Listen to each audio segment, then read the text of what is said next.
వాక్యం చదువుకుందాం. నిర్గమకాండము 39వ అధ్యాయం 43వ వచనం, 42, 43వ వచనం చదువుకున్నాండి. నిర్గమకాండము 39వ అధ్యాయము 42, 43. యెహోవా మోషేకు ఆజ్ఞాపించినట్లు ఇశ్రాయేలులు ఆ పని అంతయు చేసిరి. మోషే ఆ పని అంతయు చూచినప్పుడు యెహోవా ఆజ్ఞాపించినట్లు వారు దానిని చేసి ఉండిరి.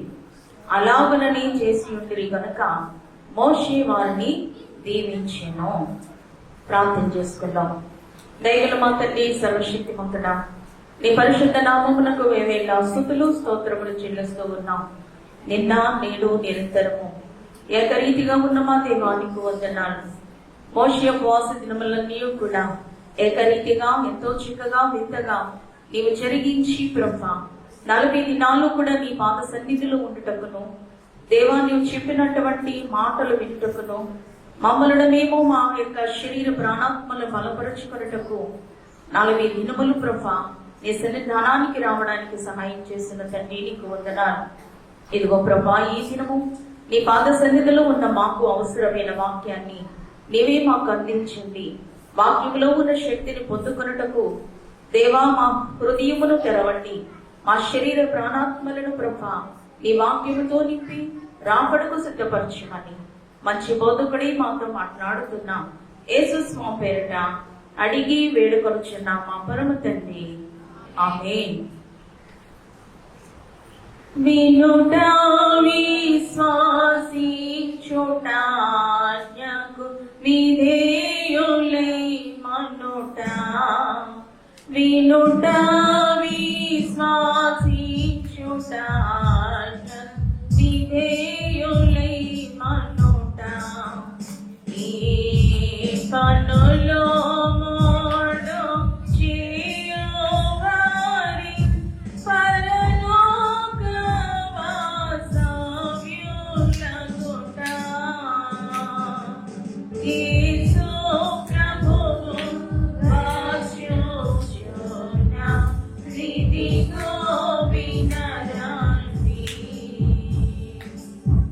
మారు మనసు తోటి దేవుని మాట వినకున్నా, మారు మనసు తోటి దేవుని మాట వినకున్నా, కోవిలి పేరొందిన విశ్వాసులైన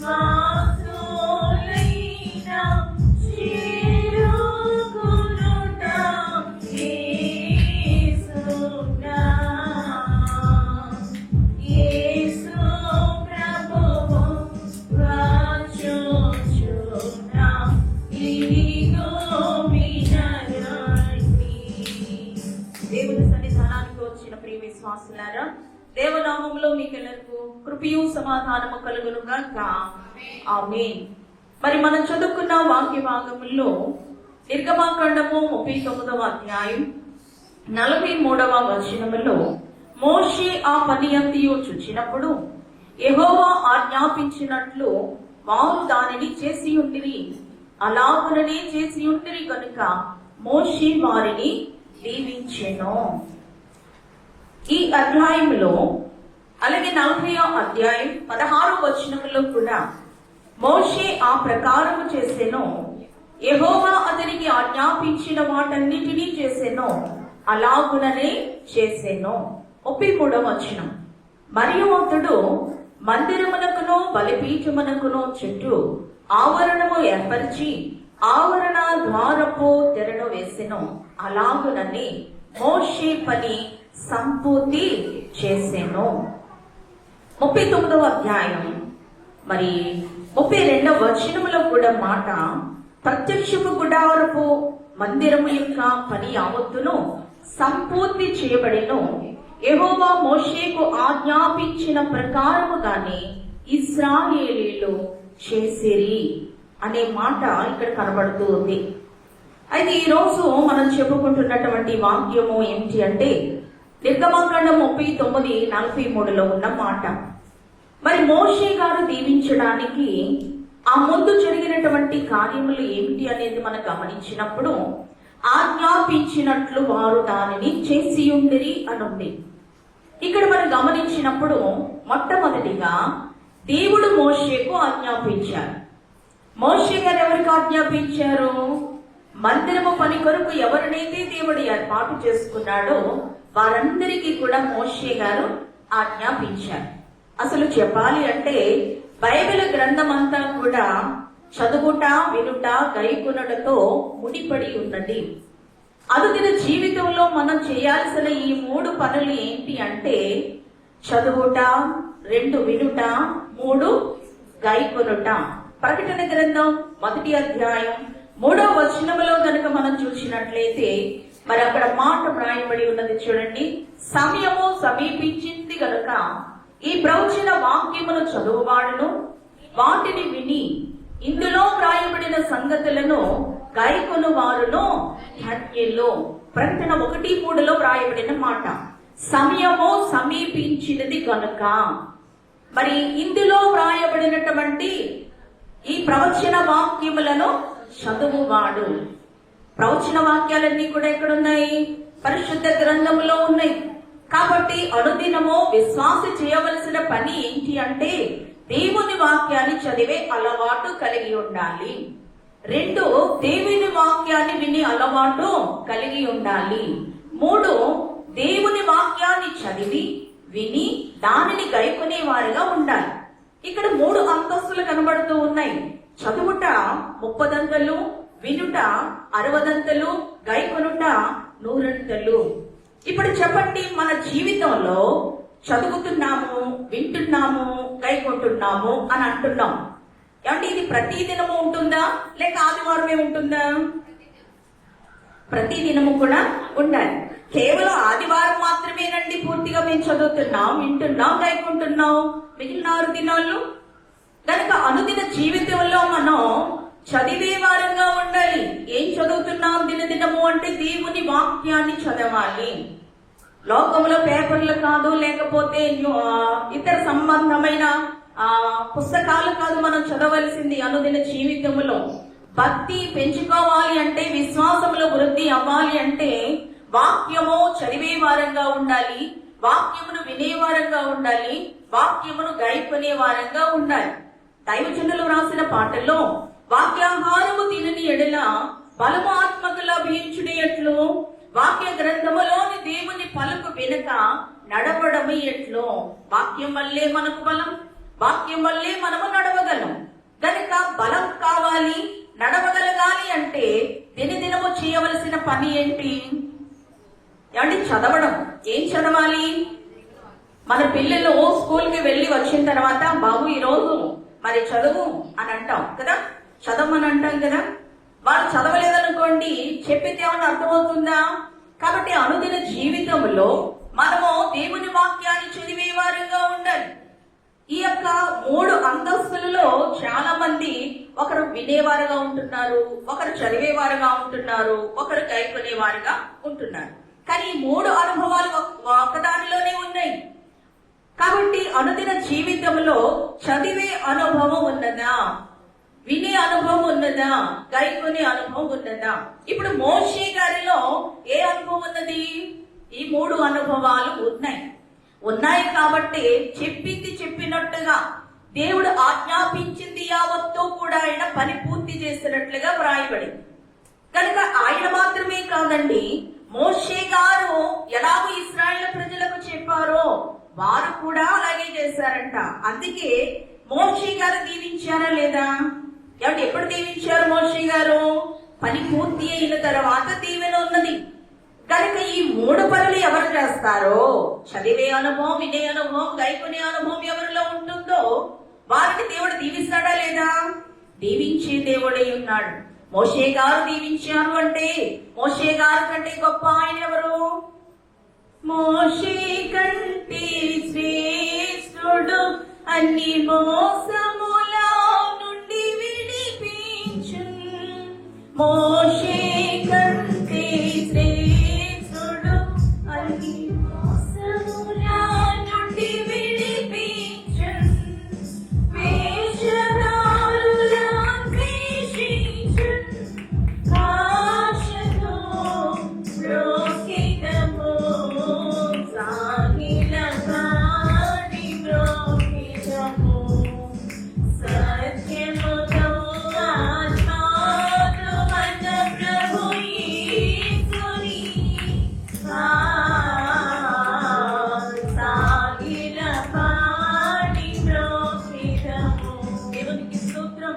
హల్లెలూయా. కాబట్టి మోషే గారిలో ఉన్న అనుభవం ఏమిటి అంటే ఈ 3 అనుభవాలు ఉన్నాయి కాబట్టి దేవుడు ఏదైతే చెప్పారో దాని చొప్పున పని అంతయు కూడా ఆయన సంపూర్తి చేసినట్లుగా ఉన్నది. మరి ఇశ్రాయేలు ప్రజలు కూడా మోషే గారు చెప్పినట్టుగానే వారు కూడా చేసిన వారై ఉన్నారు కనుక ఆ విధంగా దేవుడు మోషేను దేవుడు దీవించాడు. మరి ఇక్కడ గమనించినట్లయితే దేవుడు మోషేను దీవించుట, మోషే గారు ఇశ్రాయేలును దీవించుట కదండి. దీవిని అందుకోవాలి అంటే ఏ పనులు మనం చేయాలి? అనుదిన జీవితంలో ఈ 3 పనులు మనం చేయాలి. అయితే లోకములో మనం దీవించబడాలి అంటే, దీవెనలు పొందుకోవాలి అంటే ఏం చేయాలి? ద్వితీయోపదేశకాండము 28వ అధ్యాయం 1వ వచనములో గనుక మనం చూసినట్లయితే, నీ దేవుడైన యెహోవా మాట శ్రద్ధగా విని. ఇక్కడ దీవెనలు ఉన్నాయి, ఈ అధ్యాయంలో శాపాలు కూడా ఉన్నాయి. దీవెనలో మరి 8వ అధ్యాయంలో 3వ వచనం నుండి 14వ వచనం వరకు దీవెనలు ఉన్నాయండి. శాపాలు 16వ వచనం నుండి 68వ వచనం వరకు ఏమున్నాయి అంటే శాపాలు ఉన్నాయి. మరి ఈ అధ్యాయంలో దీవెనలు కావాలా, శాపాలు కావాలా? మనకి ఏమండి, దేవుని దీవెనే మనకు కావాలి. మరి దేవుని దీవెన మనకు కావాలి అంటే అక్కడ మొదటి వచనంలోనే ఏమున్నది? మాట శ్రద్ధగా విని, మాట శ్రద్ధగా విని. ఈ మాట మీరు ఎప్పుడు కూడా గుర్తుపెట్టుకోవాలి, మాట శ్రద్ధగా విని. దేవుని మాట శ్రద్ధగా మోషే గారు విన్నారా లేదా? ఏమండి, ఆయన కొండ శిఖరం మీదకు వెళ్ళినప్పుడు మోషే గారు ఏకాంత సన్నిధి చేస్తూ ఉన్నప్పుడు దేవుడు మోషేకి ఏమేమి అందించారో అవన్నీ వినుట అనేది మనం చూస్తున్నాం. ఎలా విన్నాడు ఆయన? శ్రద్ధగా విని. కాబట్టి శ్రద్ధగా విన్నాడు కనుక ఏమేమి చేయాలో అవన్నీ కూడా ఆయన జ్ఞాపకంలో ఉంచుకున్నాడా లేదా? అంటే దీవెన పొందుకోవాలి అంటే అనుదినము మనము దేవుని వాక్యాన్ని చదవాలి, ఆయన మాటను మనము వినాలి. అప్పుడే మన బ్రతుకు దినములన్నీ కూడా దీవెనలే వస్తాయి. వినలేదా శాపాలు వస్తాయి. కనుక శాపాలు మన జీవితంలో రాకుండా ఉండాలి అంటే చేయడం ఏంటి అంటే దేవుని మాట మనం వినేవారంగా ఉండాలి.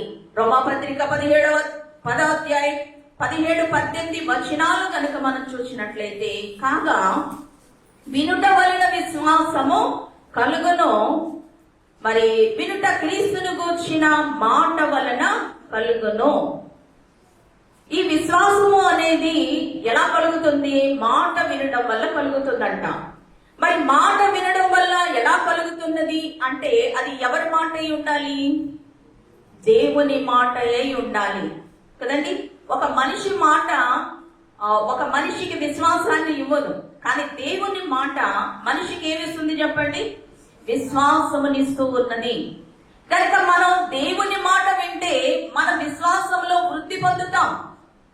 కనుక ఎవరి మాటలు వినాలి అనుదిన జీవితంలో అంటే దేవుని మాట మనం వినేవారంగా ఉండాలి. మరి మోషే గారు ఎప్పుడైతే దేవుడు పిలిచాడో ఆనాటి నుండి ఆయన పరలోకము వెళ్లే వరకు కూడా, ప్రభు పిలుపుని అందుకునే వరకు కూడా మాట విన్నారా లేదా? అంటే మోషే గారు మాట విన్నారు. మరి మాట విన్నారు కనుక ఆయన మందను నడిపించారు, ఇశ్రాయేలును నడిపించిన వారు ఉన్నారు. మొట్టమొదట దేవుడు మరి మోషేకు చెప్పిన ప్రతి మాట కూడా విని అనుభవంలోనికి మోషే గారు వెళ్ళారు కనుక ఆయన చేసి ఉన్నారు. ఆ ప్రకారమే చేస్తానని వ్రాయబడింది మోషే గారి గురించి కదండి. అంటే ఎంత శ్రద్ధగా ఆయన విని ఉండేవారు. మనం కూడా నేటి కాలంలో దేవుని వాక్యాన్ని శ్రద్ధగా వింటున్నామా, అశ్రద్ధగా వింటున్నామా? శ్రద్ధ కలిగి ఎవరు వింటారో వారు ఫలిస్తారు, అశ్రద్ధ కలిగి ఎవరు ఉంటారో వారు ఫలిస్తారంటారా? కాబట్టి మనం ఫలించాలి అంటే దేవుని వాక్యమును మనము శ్రద్ధగా వినేవారంగా ఉండాలి. ఇక్కడ మనం చదువుకున్న మాట వలన కలుగురు విశ్వాసము అని ఉంది. మరి సువార్తల వాక్య భాగంగా మనం చదువుకున్నాం. మత్తయి సువార్త 8వ అధ్యాయం 8వ వచనములో వ్రాయబడిన మాటను కనుక మనం చూసినట్లయితే చదవండి. అక్కడ ఆ శతాధిపతి ప్రభువా నా ఇంటిలోనికి వచ్చుటకు నేను పాత్రుడను కాను, మాట మాత్రము సెలవిమ్ము. కాబట్టి మాట మాత్రము సెలవిమ్ము. ఆ రోగి ఏమవుతాడు? ఆ శతాధిపతి అంటున్న మాట కదండి. ఇప్పుడు చెప్పండి, రోగి అడుగుతున్నాడా లేక శతాధిపతి అడుగుతున్నాడా?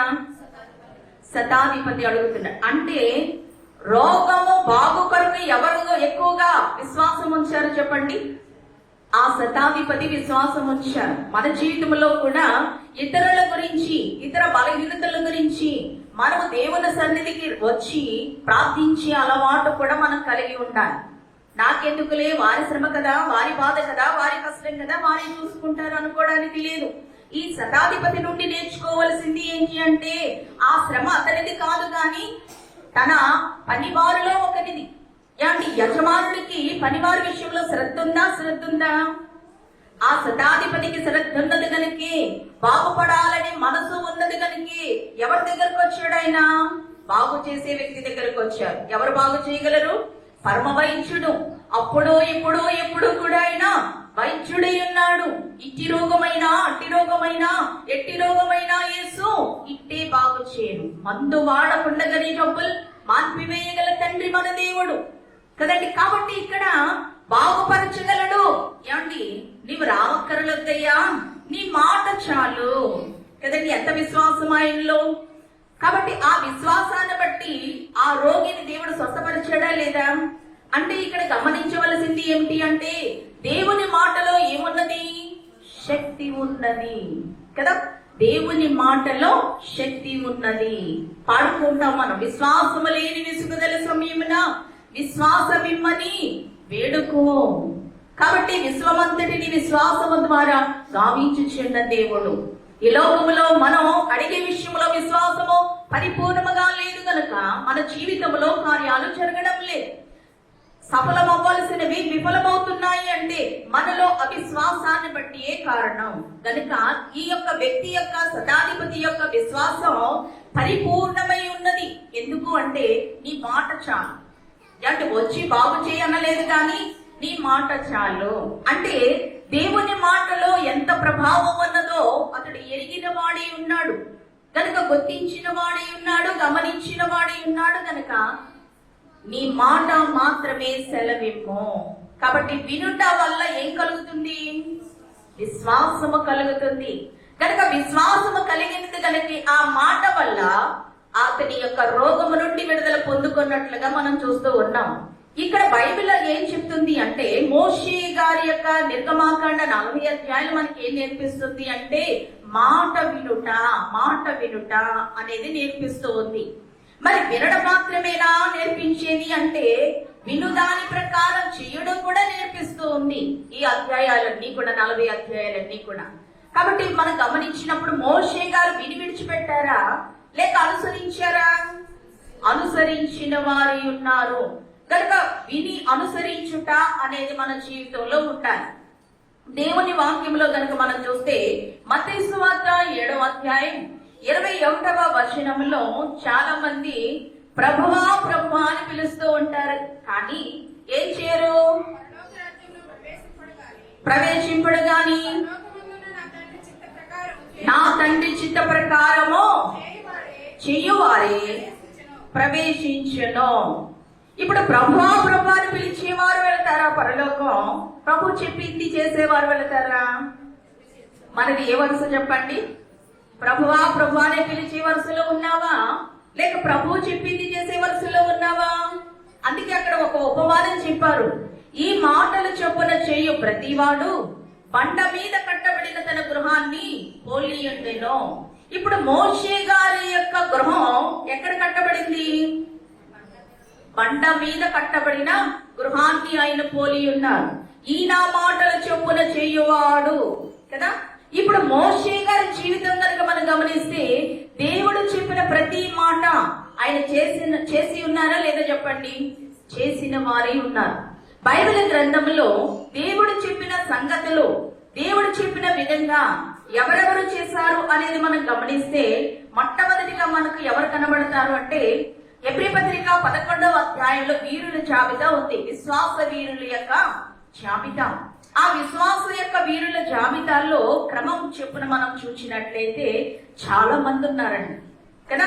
దేవుడు చెప్పింది చేసిన వారు, అందుకే వారు నీతిమంతులుగా పిలువబడ్డారు, విశ్వాస వీరులుగా వారు ఉన్నారు. ఇక్కడ మనం గమనించినప్పుడు ముఖ్యంగా మనం ఎవరు జ్ఞాపకం చేసుకుంటాం? అబ్రహాం గారిని జ్ఞాపకం చేసుకుంటాం కదండి. ఆదికాండము 22వ అధ్యాయం 17-18 వచనాలు చదవండి. ఆదికాండము 22:17 వచనం.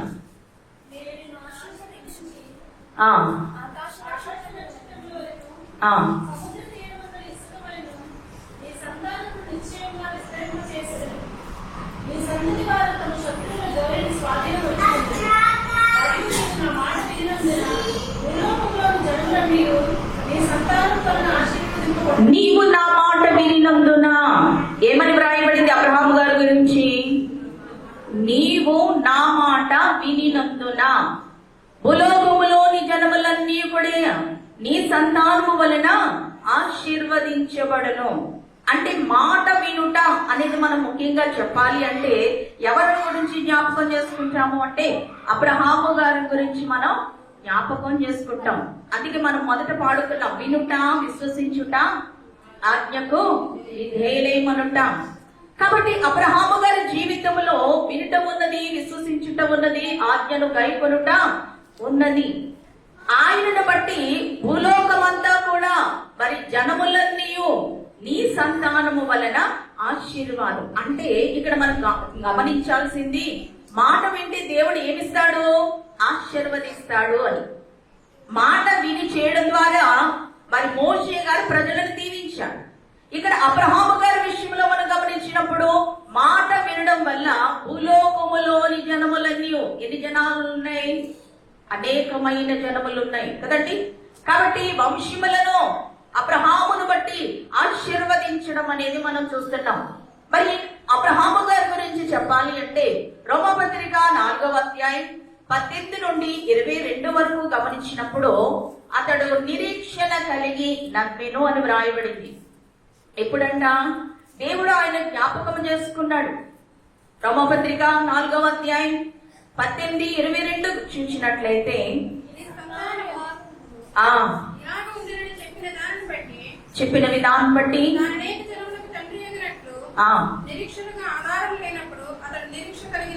నిరీక్షణ కలిగి నమ్మెను. ఈయన అనుభవం కూడా ఎలాంటిది అంటే నూరంతల అనుభవమే.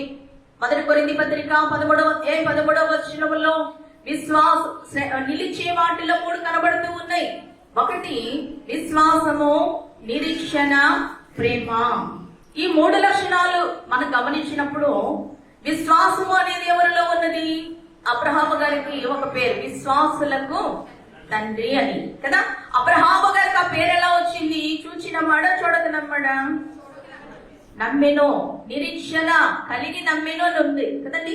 కాబట్టి ఆయన జీవితంలో ఏమున్నది అంటే విశ్వాసము ఉన్నది, అందుకే దేవుని మాట విన్నాడు ఆయన. 2 నిరీక్షణ ఉన్నది, అందుకే బిడ్డల కనే వరకు కూడా ఏముంది ఆయనలో? నిరీక్షణ ఉన్నది, కనిపెట్టుట ఉన్నది, సహనము కలిగి ఉండుట ఉన్నది.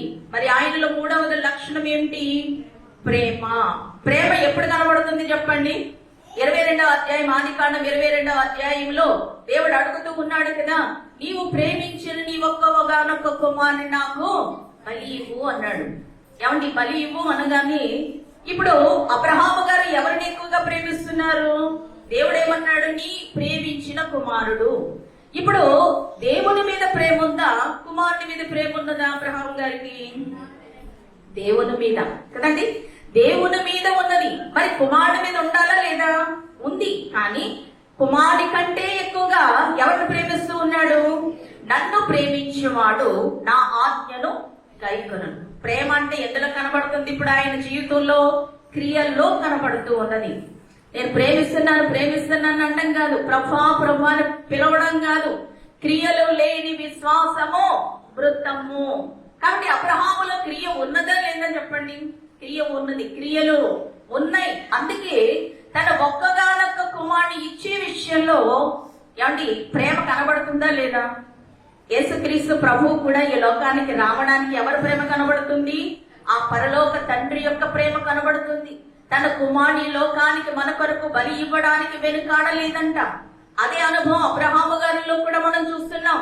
తన ఒక్కగానొక్క ప్రేమించిన కుమారుని దేవునికి ఇచ్చే విషయంలో వెనుకాడలేదు గనుక అబ్రహామును దేవుడు మెచ్చుకున్నాడా లేదా చెప్పండి. అబ్రహామా, ఇందు నిమిత్తము నీవు నాకు భయపడువాడవని తెలిసిందని 22వ అధ్యాయంలో ఆదికాండములో మనం చూస్తూ ఉన్నాం. అంటే అబ్రహాము గారు దేవుని ప్రేమించారా, లోకంలో ఉన్న తన కుమారుని ప్రేమించారా? ఒక మాట ఉంది కదా మొదటి యోహాను పత్రికలో, లోకములో ఉన్నదంతయు శరీరాశ, నేత్రాశ, చీమపుటమ్మము ఇవి తండ్రి వలన పుట్టినవి కావు. ఎవడైనా లోకమును ప్రేమించిన ఎడల తండ్రి ప్రేమ వానిలో ఉండదు. లోకములో ఉన్నదంతా కూడా వ్యర్థము కదండి. కాబట్టి ఇక్కడ మనం గమనించండి, ఎవరిని ఎక్కువగా ప్రేమించాడు ఈయన? దేవుణ్ణి ఎక్కువగా ప్రేమించాడు. అందుకే నీవు నా మాట వినినందునా అంటున్నారు దేవుడు. అంటే ఈ దినాలలో మనం ఎవరి మాటలు వింటున్నాం? ఎవరి మాటలకు లోబడుతున్నాం? దేవునికి లోబడుతున్నామా? మనుషులకు లోబడుతున్నామా? మనుషుల మాట వింటున్నామా? దేవుని మాట వింటున్నామా? కనుక మనుషుల మాట వినడం వల్ల మేలు కలగదు, కానీ దేవుని మాట వింటే ఆశీర్వాదం కలుగుతుంది. దైవజనులు దేవదాసయ్య గారు 3 సంగతులు చెప్పారు. ఒకటి ఏంటి అంటే, మంచి ఆహారం తింటే ఆరోగ్యం అంట. అందుకే కదా ప్రతిదినం మనం ఏం తినాలని ఆశపడతాం? మంచి ఆహారం తినాలి, బలం పొందుకోవాలని ఆశపడతాం. అలాగే మంచి మార్గంలో ఉంటే ఏం కలుగుతుంది? అంటే మంచి మార్గంలో ఉంటే ఏం కలుగుతుంది? ఆశీర్వాదం కలుగుతుంది. ఉండగలుగుతున్నామా? మంచి మార్గంలో ఉండగలుగుతున్నామా అండి? మంచి మార్గంలో నడవగలుగుతున్నామా? ఏది మంచి మార్గం? యేసు ప్రభువారు అన్నారు కదా, నేనే మార్గమును, నేనే సత్యమును, నేనే జీవం. కాబట్టి ఆ మార్గంలో ఉంటే మనం సురక్షితంగా క్షేమంగా ఉంటాం. లోకంలో ఎన్నో మార్గాలు ఉన్నాయి. దైవజనులు రాశారు, నీవే అనే నమ్మిక అనే కీర్తనలో, ఎటు చూచినా మార్గములే, మోసము చేయు హీన శత్రు వర్గములే, ఎటు పోవలియో తెలియక ఏడుస్తున్నాను ఆయన అన్నారు. ఆ పాట అంతా కూడా మార్గం మార్గం మార్గం అని ఉంది. కనుక లోకంలో ఎన్ని మార్గాలు ఉన్నాయి? అన్ని మార్గాలు మంచి మార్గాలు అంటారా? కాదు. కనుక మనం వెళుతున్న మార్గం మంచిదా కాదా? కాబట్టి మంచి ఆహారం తింటే ఆరోగ్యం కలుగుతుంది. మరి మంచి మార్గంలో ఎందుకు ఉండలేకపోతున్నాం? ఉండగలుగుతున్నామా? దుష్టుల ఆలోచన చొప్పున నడవద్దు, పాపుల మార్గమున నిలవద్దు, అపహాసకులు కూర్చుండే చోటున కూర్చోవద్దని దేవుడు మాట్లాడుతుంటే, లేచిన దినం మొదలుకొని మళ్ళా తిరిగి పండుకునే వరకు కూడా మన ప్రయాణం, మన మార్గం ఎటు వెళుతుందో ఆలోచించండి. కనుక ఈ లోకంలో మనం ఎక్కడ ఉంటున్నాం, ఎక్కడ నిలవగలుగుతూ ఉన్నాం, ఎటు నడుస్తున్నాం ఆలోచించండి. కనుక మన జీవితంలో మంచి మార్గంలో ఉండడానికి ప్రయత్నం చేయాలి. అలాగే మంచి మాటలు వినడం వల్ల ఆనందం కలుగుతుందా లేదా చెప్పండి. మరి ఆ మంచి మాటలన్నీ కూడా ఎక్కడున్నాయి? దేవుని ధర్మశాస్త్ర గ్రంథంలో, పరిశుద్ధ గ్రంథంలో ఉన్నాయి. అందుకే ఆయన మాటలకు, ఆయన బోధకు, ఆయన యొక్క మరి మాట్లాడితే చాలు అనుకుని జనసమూహం అంతా కూడా కాలి నడకన ప్రభు పాదాల దగ్గరకు వచ్చారా లేదా? దేనికి చెప్పండి? ఆయన మాటలు వినుటకు, ఆయన అద్భుతమైనటువంటి మాటల వల్ల స్వస్థత పొందుకున్నటకు ఆయన పాదాల దగ్గరకు వచ్చినట్లుగా మనం చూస్తూ ఉన్నాం. మరి మోషే గారు కూడా 2 మార్లు 40 దినాలు కూడా ఎక్కడున్నారు చెప్పండి? దేవుని పర్వతం కదా, ప్రభు పాదాల దగ్గర ఉన్నారు. ఉండి ఏం చేస్తున్నారు? ఆయన దేవుని మాటలు వినుట. అంటే మనం దేవుడు చెప్పింది వినాలా? దేవుడు చెప్పింది మనం వినాలా? ఏది కావాలి మనకి? దేవుడు చెప్పింది మొదట మనం వింటే, మనం చెప్పింది దేవుడు ఖచ్చితంగా వింటాడు. ఇప్పుడు మనం ఎవరి మాటలు వింటున్నాం ఎక్కువగా? ప్రతిదినం దేవుడు మాట్లాడతాడా లేదా చెప్పండి? ప్రతిదినం అంటే దేవుడు మాట్లాడతారంట. ఇర్మియా గ్రంథం 7వ అధ్యాయం 13వ వచనం చూడండి. ఇర్మియా గ్రంథం 7వ అధ్యాయం 13వ వచనం. ప్రభు మార్గము విడచితిని, ప్రార్థించుట మానితిని, ప్రభు వాక్యము వదలితిని, పరమార్థము మరచితిని, ప్రాపాయమున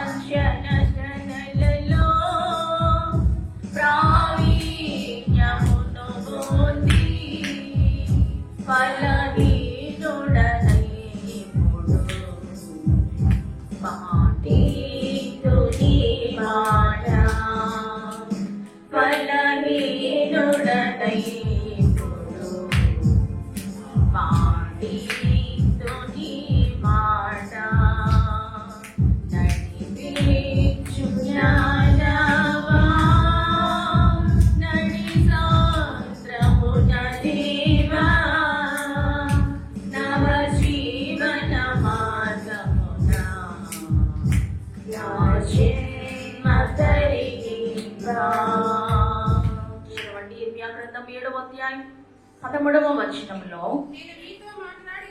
నేను నీతో మాట్లాడినను మాట్లాడినను వినకయు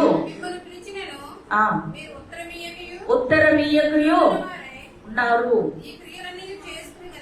ఈ క్రియలన్నీ చేసి ఉంటారు కనుక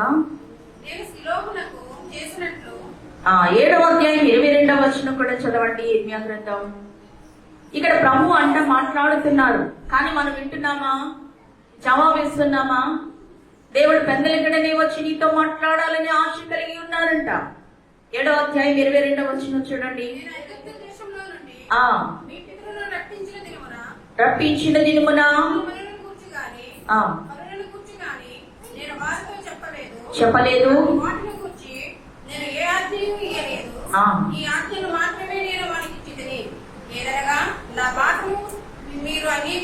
నా మాటలు మీరు అంగీకరించిన ఎడలా.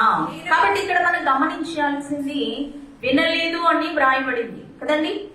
అంటే మనకు ఆశీర్వాదం కలగాలి అంటే, దీవించబడాలి అంటే, వృద్ధిలోకి రావాలి అంటే, మేలు పొందుకోవాలి అంటే లోకంలో చాలా మంది మాటలు ఉన్నాయి, కానీ ఆ మాటలు కాదు మనకు ఉపయోగకరమైనవి. దేవుని మాట ఉపయోగకరమైనది. కాబట్టి దేవుని మాట మనం వినేవారంగా ఉండాలి. వారానికి ఒక్కరోజు వినడం కాదు, వారమంతా వినాలి. వారమంతా దేవుని మాట వినాలి అంటే మనం ఎలా వినాలి? శ్రద్ధగా వినాలి. మరి వారమంతా ఏ పని అన్ని పనులు మానేసి దేవుని మాట వింటా కూర్చుంటే మరి తినడానికి ఎక్కడండి కదా.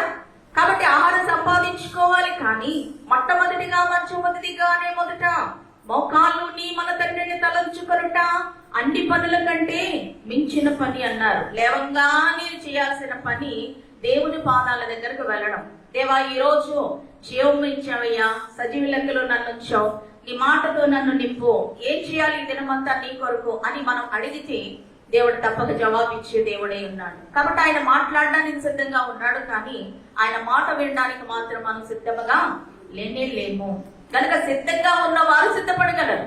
మోషే అందుకే ఎప్పుడు దేవుడు పిలిచినా సిద్ధంగా ఉన్నాడు కనుక ఆయన వెళుతూ ఉండేవారా లేదా? పెద్దల కడనే వెళ్ళేవారు అని వ్రాయబడింది ఆయన గురించి. చీకటి ఉండగానే అని వ్రాయబడింది. ప్రభు జీవితంలో కూడా అంతే, పెద్దల కడనే ఆయన లేచి దేవుని మాటలు వినుటకు కదా. ఆయనే దేవుడు, కానీ ఆయన కూడా ఎక్కడ ఉండేవారు? ఏకాంత స్థలము వెళ్ళి ఆ దేవుని ప్రార్థించే అలవాటు ఆయన కలిగిన వారే ఉన్నారు. అంటే అనుదినము ఆయన అనుభవంలో, యేసయ్య అనుభవంలో ఏమున్నది అంటే దేవుని మాట విని అనుభవం ఉన్నది. మరి మన అనుభవంలో కూడా ఏముండాలి? దేవుని మాట వినే అనుభవము ఉండాలి. ఎప్పుడు మనం దేవుని మాట వింటామో తెలుసా? మన జీవితంలో శ్రమలు వచ్చినప్పుడు, కష్టాలు వచ్చినప్పుడు, బాధలు వచ్చినప్పుడు, ఇబ్బందులు వచ్చినప్పుడు, సమస్యలు వచ్చినప్పుడు, ప్రభా నేను చెప్పింది నేను వింటానయ్యా అంటాం. అంటే అన్ని సౌఖ్యం కలిగి ఉన్నప్పుడు మాత్రం వింటామా? వినం కదా. శ్రమ లేనప్పుడు దేవుని మాట వింటామా? శ్రమ ఉన్నప్పుడే దేవుని మాట వింటాం. కష్టాలు ఉన్నప్పుడే దేవుని మాట మనం వింటాము.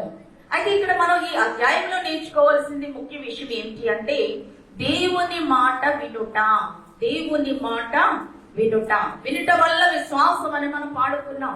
ఆ విశ్వాసము అనేది క్రీస్తును కూర్చున్నటువంటి మాట వల్ల కలుగుతూ ఉన్నది. ఇప్పుడు అబ్రహాము గారు విశ్వాసములో వృద్ధి పొంది ఉన్నారు అంటే ఆయన విశ్వాసము దేని మీద కట్టబడింది? బండ మీద కట్టబడింది. మరి ఆయన జీవితంలో శ్రమలు లేవా? ఉన్నాయి. శ్రమలు ఉన్నాయి, పరిశోధనలు ఉన్నాయి, ఎన్నో ఉన్నాయి. అయినప్పటికీ ఆయన విశ్వాసములో సడలిపోలేదు. విశ్వాసములో వృద్ధి పొందుకున్నారు ఆయన. కనుక విశ్వాసములో వృద్ధి ఆయనలో ఉన్నది కనుక ఆ అబ్రహాము గారిలో మనం చూస్తున్నది భూచనములన్నీ కూడా ఆయన సంతానము వలన ఆశీర్వదించబడుట. నోవహు కాలములో కూడా చూడండి, నోవహు కాలంలో దేవుడు ఏ కట్టమని చెప్పారు? నోవహు గారికి వాడ పని అప్పగించారు. ఆయన కూడా ఎలా విన్నాడు? ఆయన శ్రద్ధగా విన్నాడా? ఏమంటే శ్రద్ధగా వినలేదనుకోండి, కొలతలు ఏమవుతాయి? మారిపోతాయి, తేడాలు వస్తాయి. కాబట్టి దేవుడు ఏ కొలత చెప్పాడో, ఏ పొడుగు చెప్పాడో, ఎన్ని అరలు చెప్పాడో అవన్నీ కూడా ఆయన చేశారు. అంటే ఆయన గురించి కూడా ఒక మాట ఉంది, ఆయన కూడా పని యావత్తు కూడా సంపూర్తి చేశారు అని వ్రాయబడింది. ఆదికాండము 6వ అధ్యాయం 22వ వచనంలో 7-5వ వచనంలో కూడా మనం చూసినట్లయితే ఆదికాండం 6వ అధ్యాయం 22వ వచనంలో, 7వ అధ్యాయం 5వ వచనంలో దేవుడు ఆజ్ఞాపించిన ప్రకారం యావత్తు నోవహు అట్లు చేసెను. కాబట్టి అట్లు చేసెను కదండి, ఆ విధంగా చేసెను, అలాగునని చేసెను. అంటే ఇప్పుడు రక్షించబడడానికి ముందుగా, జల ప్రళయానికి ముందుగా ఏ సిద్ధమైంది? వాడ సిద్ధమైంది. ఆ వాడను కట్టే విషయంలో ఆయనతో పాటు ఎవరున్నారు? తన కుటుంబము. వాడ కట్టబడడానికి ఆ కుటుంబము ఆయన కారణమై ఉన్నారు. ఇప్పుడు ఆ నోవహు గారికి దేవుడు చెప్పారు, కానీ కుటుంబానికి చెప్పారా? కుటుంబానికి చెప్పలేదు. కానీ కుటుంబానికి ఎవరు చెప్పారు? నోవహు గారు చెప్పిన వారే ఉన్నారు. విన్నారా లేదా కుటుంబీకులు? విన్నారు కదండి. ఇక్కడ మనం నేర్చుకోవాల్సింది ఏంటి అంటే, దేవుడు నీకేం చెప్తున్నాడో నీవు నీ కుటుంబానికి చెప్తున్నావా? చెప్పే అలవాటు ఉందంటారా? మరి కుటుంబం అంతా కలిసి సన్నిధిలో ఉంటుందా? కుటుంబం అంతా కలిసి దేవుని కొరకు పనిచేస్తుందా? కుటుంబం అంతా కలిసి ఐక్యత కలిగి కుటుంబ ప్రార్థన చేసుకుంటుందా? ఇక్కడ మనం నేర్చుకోవాల్సింది, నోవహు కుటుంబం అంతా కూడా దేవుని కొరకు పనిచేసిన కుటుంబము. ఈ చిన్ని కుటుంబం, ఈ చిన్ని మంద ఎవరి కొరకు పనిచేసింది చెప్పండి?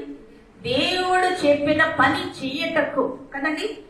మోషే చెప్పిన పని చేయడానికి ఇశ్రాయేలు అందరూ చేశారని వ్రాయబడింది. మరి నోవహు గారు చెప్పిన పని చేయడానికి ఎవరు సిద్ధపడ్డారు? ఎవరైనా వచ్చారా? ఇరుగు పొరుగు ఎవరు రాలే. కానీ ఎవరు మాత్రం వచ్చారు చెప్పండి? తన కుటుంబము తనకు సహకరించినదే ఉన్నది. వాడ కట్టాలి అంటే ఒకరి వల్ల సాధ్యం కాదు గనుక కుటుంబం అంతా కలిసి మరి సహకరించినందువల్ల ఏం కట్టబడింది అంటే వాడ కట్టబడింది. వాడ కట్టుకున్నారు కనుక జల ప్రళయం నుండి రక్షించబడ్డారా లేదా చెప్పండి? రక్షించబడ్డారు. ఇప్పుడు ఈయన విశ్వాసం ఎలాంటిది? మరి అది వరకు ఏమైనా వర్షం వచ్చిందంటారా? అందుకే ఆయన గురించి వ్రాయబడింది హెబ్రీ పత్రిక 11వ అధ్యాయంలో, హెబ్రీ పత్రిక 11వ అధ్యాయంలో 7-8 వచనాలలో మనం చూసినట్లయితే విశ్వాసమును బట్టి అని మనం వ్రాయబడింది. అక్కడ ఆయన గురించి కూడా చదువుదామండి.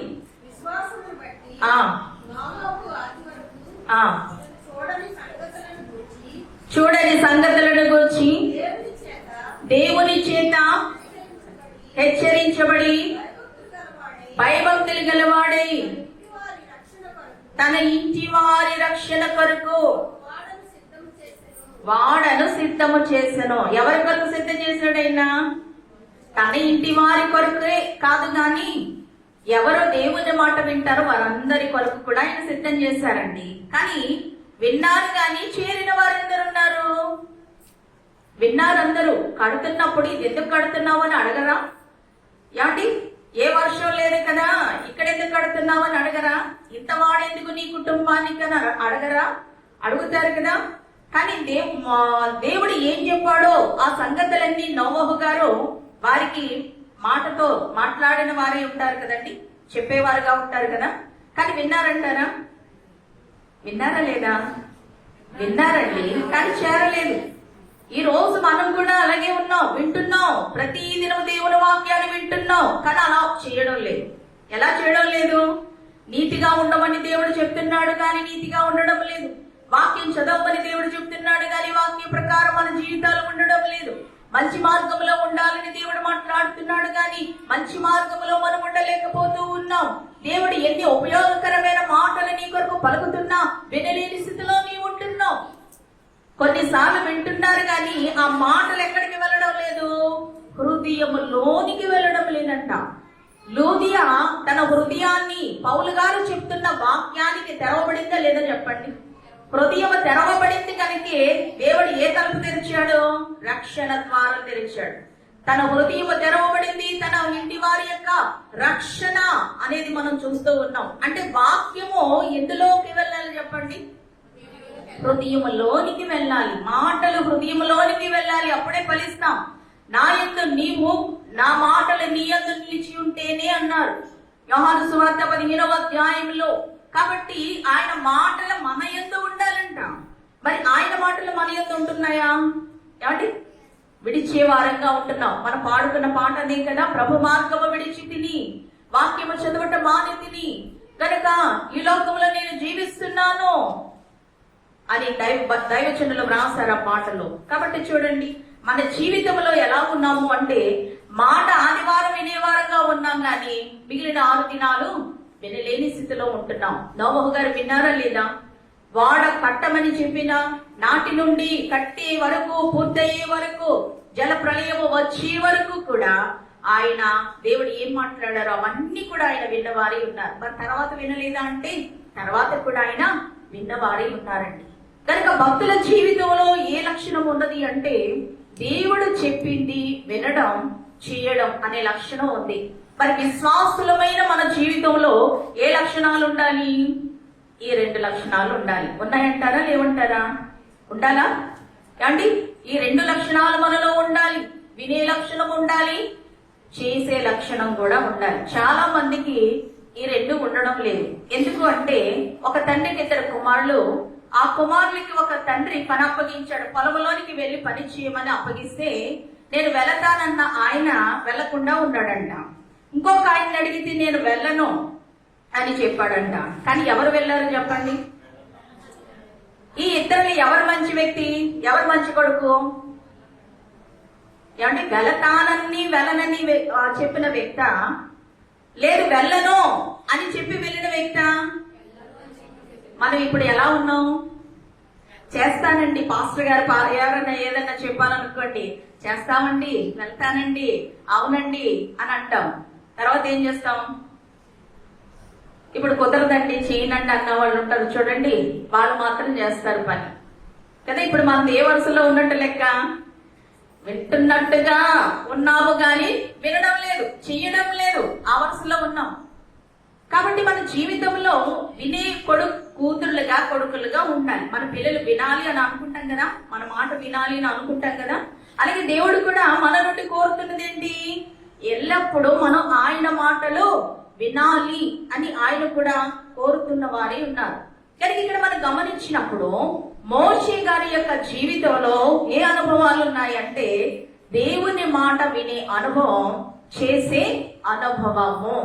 ఈయన యొక్క విశ్వాసము దేని మీద కట్టబడింది అంటే బండ మీద కట్టబడిన గృహము వలె ఆయన విశ్వాసము ఉండినట్లుగా మనం చూస్తున్నాం. అలాగే అబ్రహాము గారి విషయంలో కూడా ఆయన కూడా విశ్వాసము ఎక్కడ ఉన్నది అంటే బండ మీద కట్టబడిన విశ్వాసము అనేది మనం చూస్తున్నాం. కనుక మన విశ్వాసం కూడా బండ మీద కట్టబడిన గృహాన్ని పోలి ఉండినట్లుగా ఉండాలని దేవుడు ఆశపడుతూ ఉన్నాడు. ఇక్కడ దీవెన అనేది మనం చూస్తున్నాం కదండి. కాబట్టి దీవెన అనేది మన జీవితంలో కలగాలి అంటే ఏం చేయాలి? మోషే గారు ఇశ్రాయేలు ప్రజలను దీవించడానికి గల కారణం ఏంటి? మనం చదువుకున్న వాక్య భాగంలో 39-43 వచనంలో నిర్గమాకాండము, మోషే ఆ పనంతయు చూచినప్పుడు యెహోవా ఆజ్ఞాపించినట్లు వారు దానిని చేసి ఉండిరి, అలాగుననే చేసి ఉండిరి గనుక మోషే వారిని దీవించెను. కాబట్టి దీవించబడడానికి గల కారణం అలాగు చేయుట, అలాగు చేసిరి అనేది వ్రాయబడి. అంటే దేవుడు మనకి ఎన్నో బాధ్యతలు అప్పగిస్తూ ఉన్నారు. చేయగలుగుతున్నామంటారా? అనుదినము దేవుడు ఎన్నో మాటలు మాట్లాడుతున్నారు. నీవు ఇలా ఉండు, అలా ఉండవు అని చెప్తున్నారు. కానీ ఎన్ని మార్లు ఉండగలుగుతున్నావు, ఎన్ని మార్లు ఉండలేని స్థితిలో ఉంటున్నావు గమనించండి. ఆశీర్వాదాలలో నిలుస్తున్నామా, శాపాలలో నిలుస్తూ ఉన్నామా? ఇక్కడ దీవించబడుట కనుక మనం కూడా దీవించబడాలి అంటే ఏ పనులు చేయాలి? 3 పనులు చెప్పాను. మొట్టమొదటిగా ఏ పనులు చెప్పండి? చదివే పని ఉండాలి, వినే పని ఉండాలి, గైకొనే పని ఉండాలి. ఇది ఆదివారం ఒక్కరోజు చేస్తే సరిపోతుందా? వారం అంతా చేయాలా వద్దా? ఏమండి? వారం అంతా కూడా మనం చేయాలి. ఇప్పుడు మన జీవితంలో ఈ పనులు చేస్తేనే ఏం పొందుకుంటాం? ఆశీర్వాదం అనేది పొందుకుంటాం. చూడండి, హనోకు జీవితం కూడా ఈ 3 అనుభవాలు ఉన్నట్లే లెక్క. ఎందుకు? ఆయన జీవించిన దినాలన్నీ కూడా ఎవరితో నడిచారనుంది? దేవునితో నడిచారనుంది. మరి దేవునితో నడిచే వారిలో ఉండే లక్షణాలు ఈ 3 ఉంటేనే దేవునితో నడవగలరు. అవునండి? ఏ 3 లక్షణాలు ఉండాలి? దేవుని మాట వినే లక్షణం, చేసే లక్షణం ఉంటేనే దేవునితో ఉండగలం. ఇప్పుడు మనం దేవునికి ఇష్టమై ఉండాలి అంటే ఏం చేయాలండి? ఈ 3 చేయాలి. చేస్తున్నావా? భర్తకు మనం నచ్చాలి అంటే మాట వింటే సరిపోద్దా? అలాగే అనుకుంటాం కదండి. ఆయన మాట వింటే భర్తకు నేను నచ్చుతాను అనుకుంటాం. మరి పరలోక నాథునికి మనం నచ్చాలి అంటే ఏం చేయాలి? అనుదినము ఆయన మాట మనం వినేవారంగా ఉండాలి. హనోకు ఇష్టడైపోయాడంట. దేహములో ఉండగా ఇష్టడయ్యాడు, దేహాన్ని విడిచిన తర్వాత కూడా ఇష్టడయ్యాడు. కనుక ఆయన కొనుకోబడినని వ్రాయబడింది హనోకు గురించి.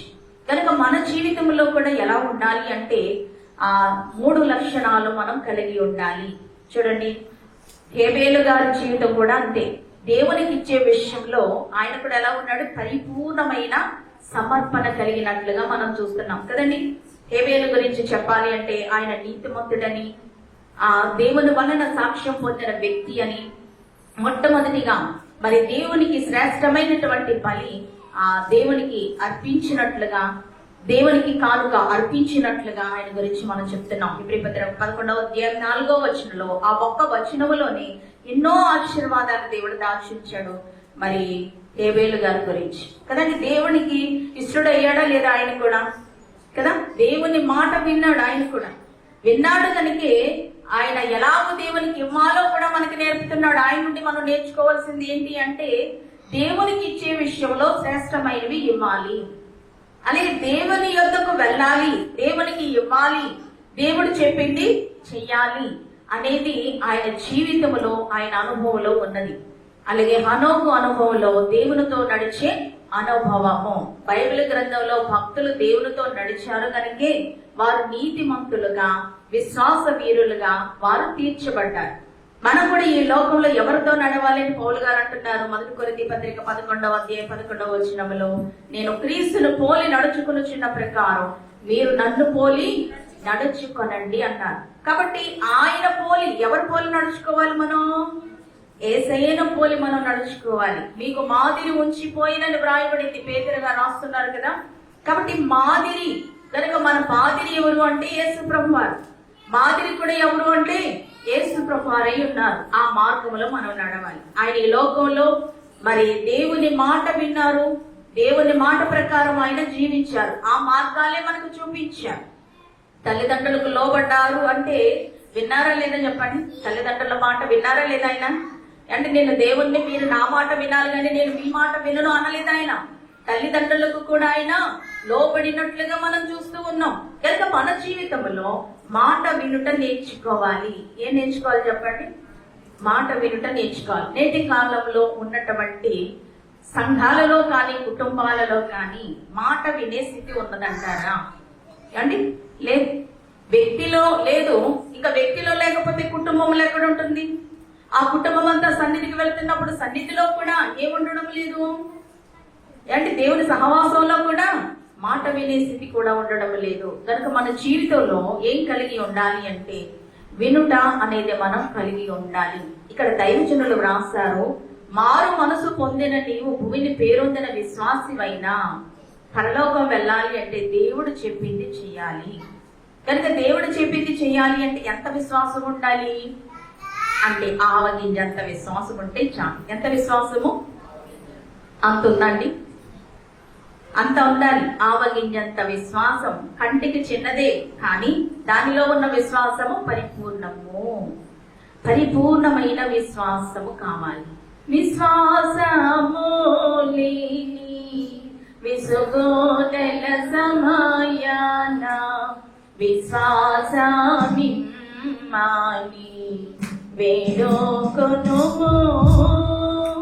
విశ్వామంతటి నీగా వించినాని తండ్రి విశ్వాసమునుగా ఇవ్వాలేడా. దేవునికి స్తోత్రం, హల్లెలూయా. కనుక విశ్వాసము అనేది మనకు కావాలి. మోషే గారిలో ఏమున్నది అంటే పరిపూర్ణమైనటువంటి విశ్వాసం, దేవుని మాట వినుట. కనుక మాట వినుట వల్ల విశ్వాసము. కనుక వినుట వల్ల ఆయన ఇంకా ఆయనలో ఏం కలిగి ఉన్నది అంటే విశ్వాసము కలిగి ఉన్నది. కాబట్టి విశ్వాసమును బట్టి అని ఎన్నో మార్లు మరి హెబ్రీ పత్రికలో మోషే గారి గురించి వ్రాయబడింది. విశ్వాసమును బట్టి ఆ యొక్క రాజ్యాన్ని విడిచిపెట్టాడు. ఐగుప్తు దేశాన్ని ఆయన విడిచిపెట్టారు. విశ్వాసమును బట్టి పొడి నేల మీద నడిచారు అనేది మనం చూస్తూ ఉన్నాం. కనుక మోషే గారిలో మనకి ఎక్కువగా కనబడే లక్షణం ఏమిటి అంటే వినుట, అలాగే చేయుట. మరి మనలో ఉండవలసిన లక్షణం కూడా ఇది. ప్రభు పిలుపుని అందుకునే వరకు ఈ రెండు లక్షణాలు మనం కలిగి ఉన్నప్పుడు ఎక్కడికి వెళ్తాం చెప్పండి? ప్రభువా ప్రభువా అని పిలిచేవాడు కాదు గాని ప్రభు చెప్పింది చేసేవారు మాత్రమే. బండ మీద కట్టబడిన వారు వారే. కనుక మన విశ్వాసము బండ మీద కట్టబడితే దేవుని మాట విని దాని ప్రకారం మనం చేయగలిగే వారంగా ఉంటే మన పరలోకానికి దేవుడు తీసుకుని వెళ్తాడు. మరి పరలోకం కావాలని అనుకుంటున్న మనం అనుదినము దేవుని మాట వినుటకు సిద్ధంగా ఉన్నామా? కనుక దేవుని మాటలు వినుటకు మనం సిద్ధము కలిగి ఉండాలి. మోషే గారు సిద్ధపడ్డారు ప్రతిదినం. కనుక ప్రతిదినము సిద్ధపడ్డారు. ప్రతిదినము ఇశ్రాయేలు ప్రజలు కూడా పని చేయడానికి సిద్ధపడిన వారే ఉన్నారు. కనుక మోషే గారు దీవించారు. మరి దేవుని దీవెన మనకు కావాలి అంటే వినుట, చదువుట, గైకొనుట, ఈ మూడు అనుభవాలు మనం కలిగి ఉండాలి. అంటే ధన్యత దేవాది దేవుడు ఈ రోజు మనకు అనుగ్రహించును గాక. ఆమె దయగల మాతండి, సర్వశక్తిమంతుడా, నీ పరిశుద్ధ నామమునకు వందనాలు, స్తుతులు, స్తోత్రాలు చెల్లిస్తూ ఉన్నాం. భక్తుల అనుభవాల్లో చదువుట, వినుట, గైకొనుట ఉన్నదయ్యా.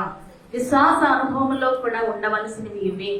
పరలోకం చేరాలి అంటే ప్రభువా ప్రభువా అని పిలిచేవారు కాదు, ప్రభు చెప్పింది చేసేవారు మాత్రమే.